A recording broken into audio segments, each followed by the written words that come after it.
Hello friend, good night.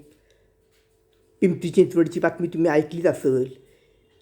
Vaishnavi नावाच्या मुलीची.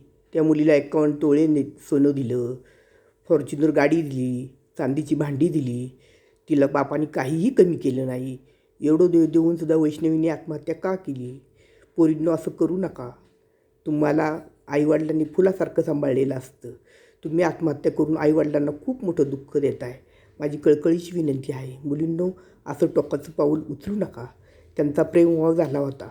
चारित्रिक नवऱ्याने चारित्र्यावर संशय घेऊन 16 मेला तिला मारहाण केली आणि तिने गळफास घेऊन आत्महत्या केली. आता काय, सगळ्यांना अटक होईल, सगळ्यांना काय होईल, पण ती लेकरू जे गेले ते येणार आहे का परत? तर मुलींनो, असं अजिबात टोकाचं पाऊल उचलू नका. तुमच्या आईवडिलांना तुम्ही खूप मोठं दुःख देत आहे, हे लक्षात घ्या. तरी सगळ्या मुलींनी समर्थ व्हा, कर्तबगार व्हा. आपली स जॉब बघा, आपल्या पायावर उभं राहा, हीच तुम्हाला विनंती आहे. Good night. All the best.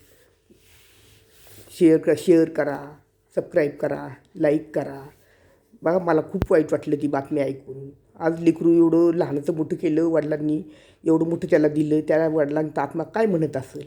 आईवडिलांचा किती मोठं त्याला दुःख देऊन ती पोरगी गेली. तर मुलींनो, तुम्ही असं कुणीही करू नका.